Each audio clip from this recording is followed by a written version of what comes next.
On se tourne maintenant vers le chef Martin Dufour. La parole est à vous. Oui, Nutamatashik, Martin Dufour, Inochimo et Chipou. Je suis le chef de la Première Nation Innu-Despit.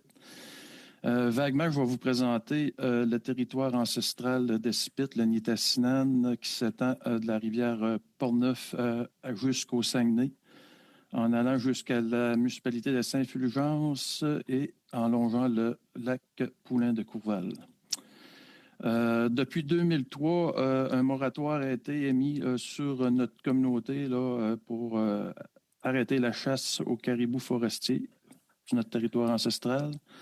En 2000, nous avons commencé les démarches là, afin de créer une réserve de biodiversité qui s'appelle la Kumunan, qui veut dire le Havre. 20 ans plus tard, en 2020, il y a eu la création de cette réserve à laquelle on est les co-gestionnaires. Notre communauté est en négociation territoriale globale depuis les 45 dernières années avec les 2 paliers de gouvernement. Là, je vais y aller un peu plus dans les faits. Le Québec a publié en 2016 son plan d'action pour l'aménagement de l'habitat du caribou forestier, lequel devait culminer vers une stratégie. En 2019, ce même gouvernement annonçait le début des consultations autochtones pour 2021, promettant la publication d'une stratégie en 2022. La stratégie se fait toujours attendre 2 ans plus tard, tout comme les consultations autochtones, ce qui nous a forcés à s'adresser aux tribunaux. Je veux être clair, ces droits-là qu'on a acquis par le biais, nous, de la négociation, mais d'autres nations ont décidé d'aller vers le juridique pour avoir ces droits-là. Fait que c'est une bataille qui a été de longue haleine. Le 21 juin dernier, le jugement de la Cour supérieure du Québec nous est favorable. Et le Québec a jusqu'au 30 septembre pour nous revenir à ce sujet. On va parler un peu du décret fédéral. Actuellement, il y a 3,7% du décret qui est sur notre Nitassinan, notre territoire ancestral. C'est très peu. Souvent, on se fait poser la question, pourquoi Espit a appuyé l'émission d'un décret? C'est pas compliqué. Avec tout ce que je viens de vous dire, vous raconter, ça fait 8 ans qu'on attend après une stratégie pour le caribou. C'était pour faire réagir le gouvernement du Québec. C'était ça le premier but.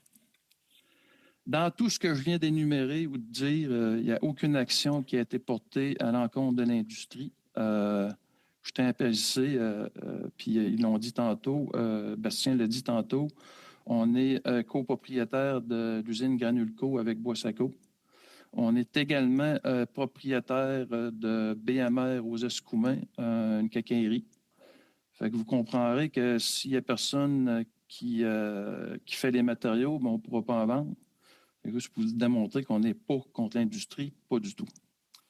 L'intention d'Espit a toujours été d'avoir un équilibre entre la protection, les emplois et le développement.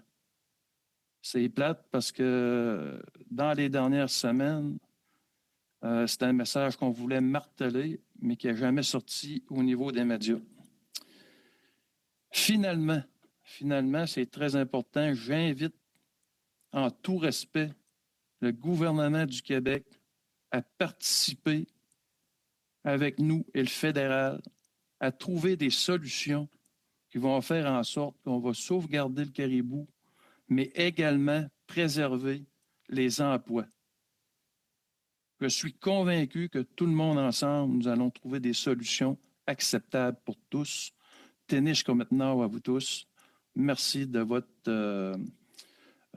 écoute. C'est nous qui vous remercions, chef.